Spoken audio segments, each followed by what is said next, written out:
This was the day I lost both my hands.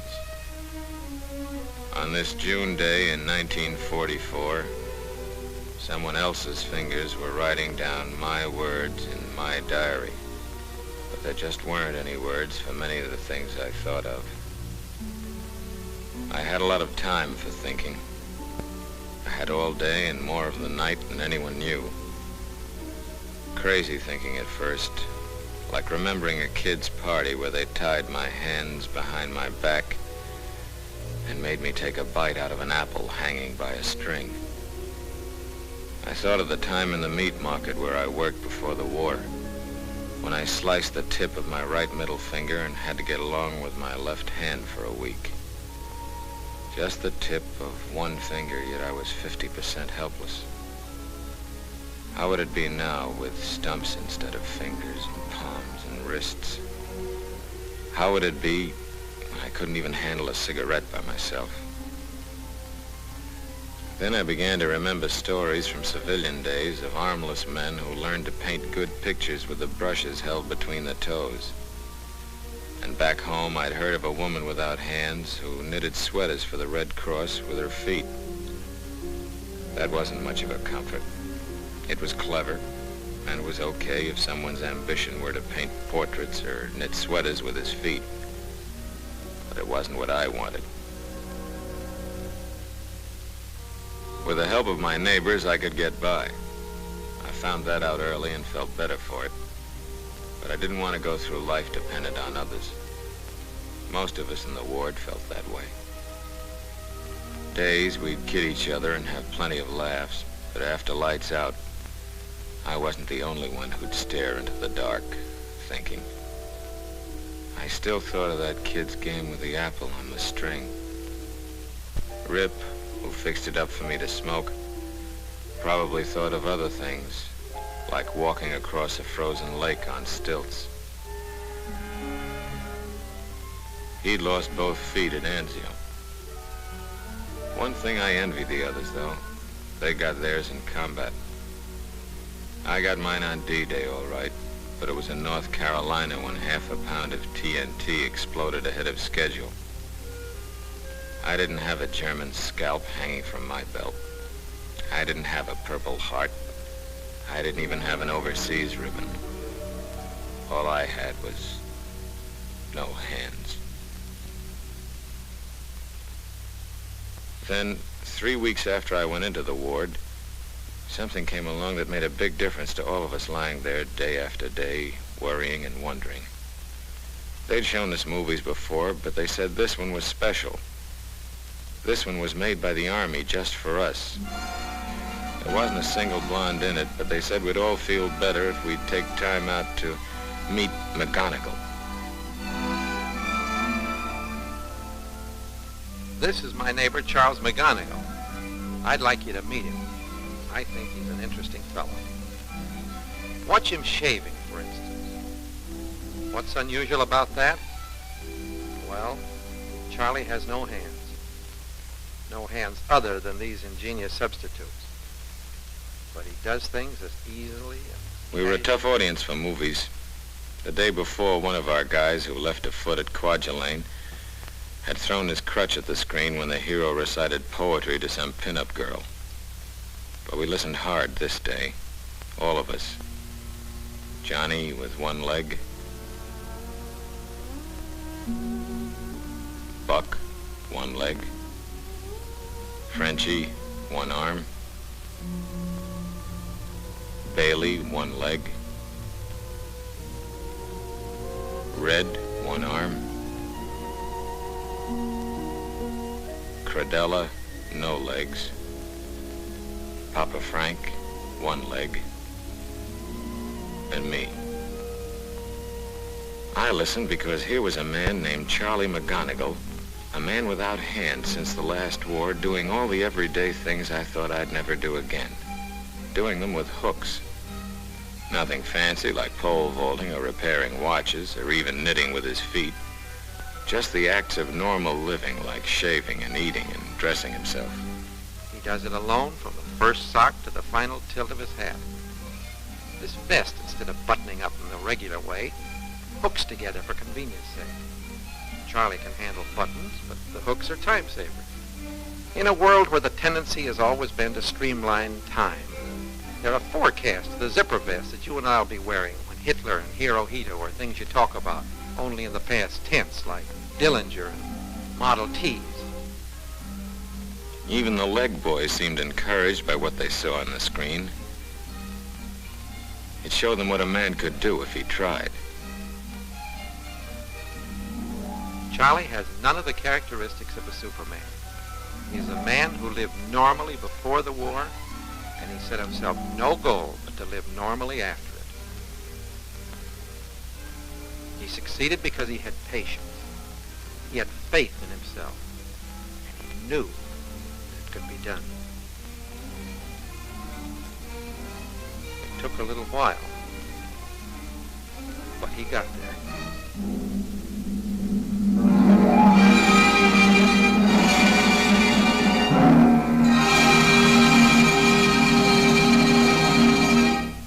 Right then I knew I could get there too. Perhaps even a little faster than McGonigal. After seeing the picture, for the first time I really put something into the daily calisthenics. I didn't just fan the air with my arms anymore. I worked out as though I had a date to play in the Rose Bowl on New Year's Day. Actually, it was going to be a bigger show than the Rose Bowl. The date I had was with McGonigal's way of living. Place, the normal world. Time, that was a big question mark. I spoke to the doc about it and said I was figuring on about 3 months, like McGonigal. Well, he said, maybe 6. If I'd said 6 months, he'd probably have said maybe 9. That's the way they were in the hospital, cautious. They didn't want to build us up to a letdown.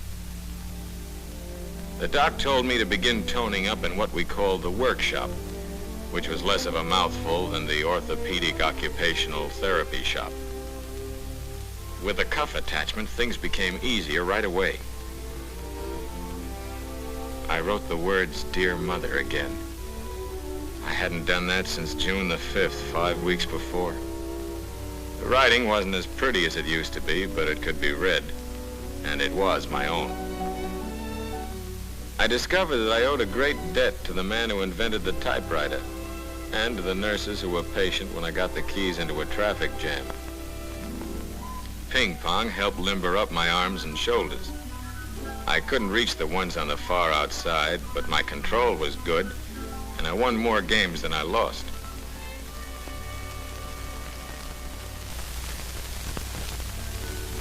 August the 3rd was a great day. Less than 6 weeks after my accident, the doctor told me my stumps looked okay, and it was time he gave me some new hands.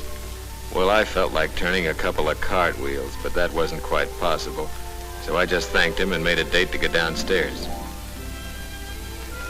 It used to take Chubby an hour to make a plaster cast in civilian life, but he was having more customers these days and could do it in a breeze. Chubby assured me I'd be dealing myself a Pat Royal flush a month from now. A month? That was more like it. Well, said Chubby, maybe 6 months. Everyone was playing it cozy. There was nothing left to chance with the plastic forearms called buckets. They had to fit snugly with no more tolerance than you'd find in the cylinders of a P-38. The reach had to be just right. Everything had to be just right because these were going to be my new hands. Strong enough to carry a trunk, sensitive enough to thread a needle. Some fellows have dress hands with fingers that would fool anyone when covered with a glove, but there's not much you can do with them except look pretty.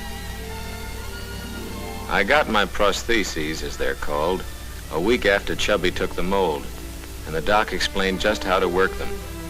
The normal position of the hooks is with the tips together, locked by strong elastic bands.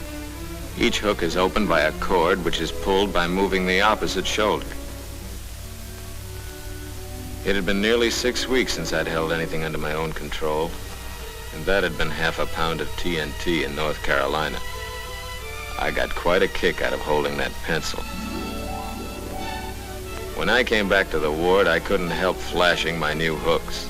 I sure felt cocky. I puffed casually on a cigarette and swaggered as though I'd won the Medal of Honor with Oak Leaf Cluster. I wanted to drink a toast to the world with my own new hands, even if it had to be milk. Boy, was I riding high. No straw for me. It was like catching one in the belly. Maybe the doc's schedule was right, and mine was a lot of optimistic hooey. Instead of trying to run before I could crawl, I started off from scratch, practicing every chance I got. I had to keep adjusting the hooks to find out the best angle and tension for different jobs.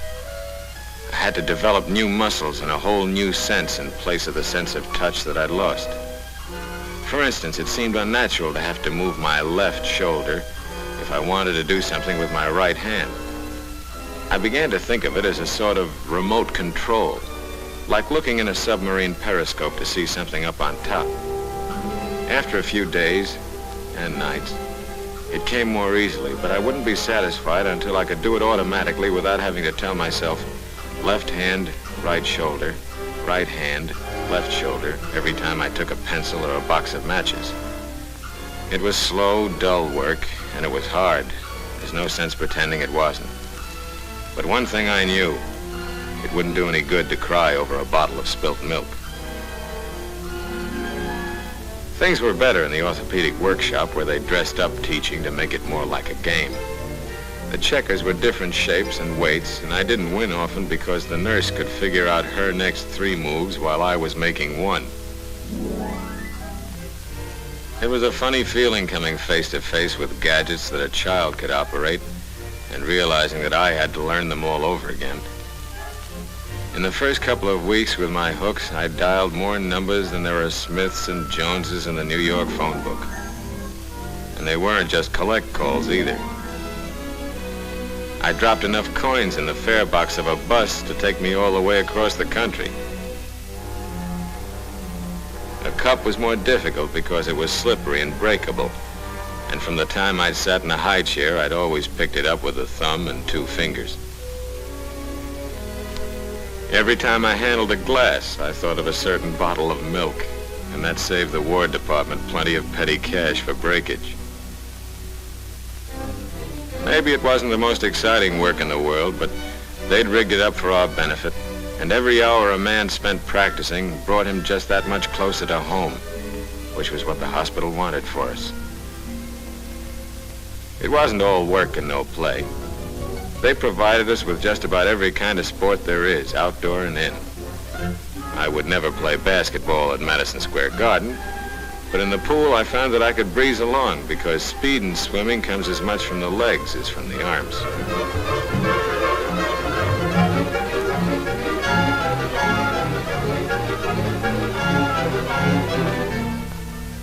Most of us had jalopies in the garage back home, and we used to wonder sometimes how it would be to sit behind the wheel again. They had a practice car for us, and I soon found out I wasn't going to have to be a backseat driver all my life.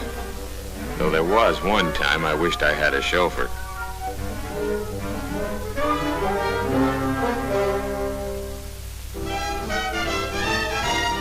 I wasn't the only one who was making progress.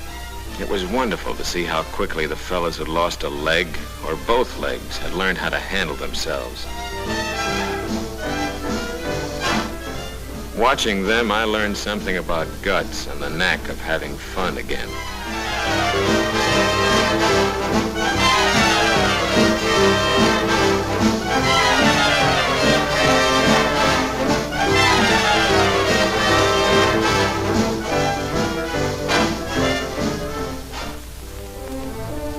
On September the 6th, exactly 3 months after I lost my hands, I got a furlough. I was going home for the first time in a long while. I was way ahead of the doc's schedule, and it felt great.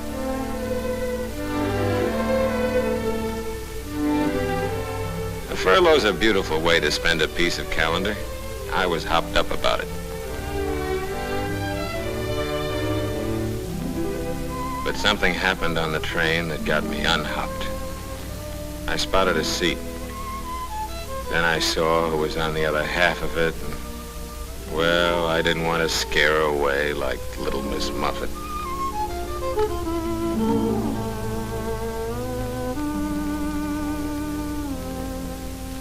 So I sat there thinking of how I would have done it if I had met a girl like that when I still had my hands. I'd have had a conversation going in 2 seconds flat. Tough traveling nowadays, I'd have said. If that hadn't worked, I'd have talked about the weather, which works when nothing else does. And then I'd offer a cigarette. If she took it, I could see whether she wore a wedding ring or not. Though somehow I was sure she didn't. I'd have asked her where she was going, and wherever it was, I'd have said I was going there too. And what's more, I'd have gone there, whatever was written on my furlough papers. But there I was, sitting across the way, scared that it would scare her to see my hooks. I thought about the dress hands that looked natural covered with gloves. I thought, is this the way it's going to be with me from now on? And I thought about the weather. That's what I thought for 20 miles of track, or maybe 30.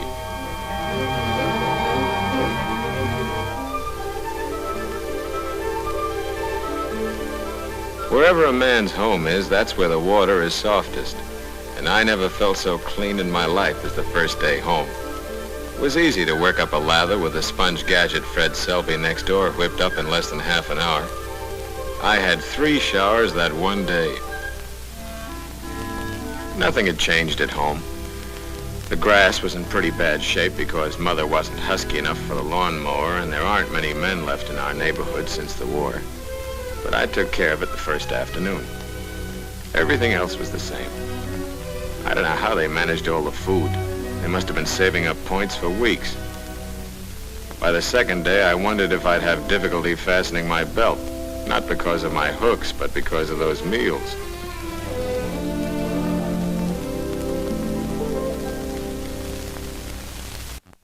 Make arrangements to go to college. Before the war, I wasn't able to do much about it, but now, with a good pension and a generous educational allowance from the government, I could easily afford to take a crack at something I'd always wanted, a college degree. Inside the university, getting myself oriented, it occurred to me that study might come hard after all these years away from school. They had some fairly impressive names for most of the courses, and every one of them looked a lot different from basic training. Almost every one, that is. But I was soon convinced that going back to school wouldn't be as tough as I thought. When I was a kid, I was somehow always in Dutch with my teachers. But here was the president of Boston University asking me to sit down with him instead of making me stand in the corner. He told me there was no course I had to reject because of my physical disability. I could learn to be just about anything except maybe a brain surgeon or a concert violinist. And for the first time, I knew how long something would take. 4 years. Not maybe 6 or maybe 8, but 4 years flat. That made good listening. That night, I dressed as carefully as if I were going to stand Saturday inspection. And in a way, I was. I had a date, and there couldn't be a hair out of place. I kept thinking of 2 things. That train ride from the hospital and the weather. I thought about them so hard, I'd still be getting into my blouse if it hadn't been fitted with those time savers I saw in the McGonigal picture. It had been quite a train ride after those first 20 or 30 miles of track. Yes, when you want to meet somebody, whether it's snow or sunshine, whether it's very warm for May or very cool for September, it's the weather that gives you the opening. I guess it always works, hooks or hands. This time, anyway, it worked like a charm. As for the hooks, she didn't ignore them completely that day on the train. That would have been more embarrassing than staring at them all the time. She noticed them, but she took them for granted, like too many freckles or flaming red hair. And after 5 minutes, I didn't feel I was much different from anyone else she knew. A bit luckier, that's all, because she lived only a mile from me, and now here I was dancing with her.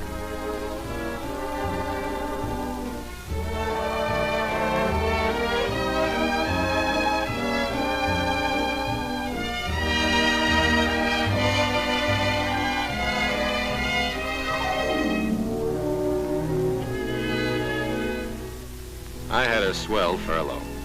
I saw all my old friends and made lots of new ones. The only girl who turned away when she saw me was Peggy someone, I forget her name. And she'd been doing that ever since we were 12 when I put gum in her inkwell at school, so I almost liked her for not changing. It certainly was good to know that I hadn't lost my touch.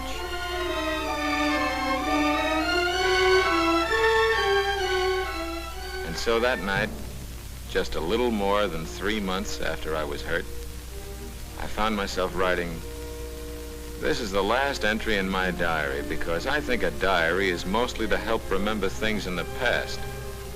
Right now, I'm more interested in the future. And I'm really looking forward to the next 45 years of my life. Or, as the doc would probably say, maybe 80.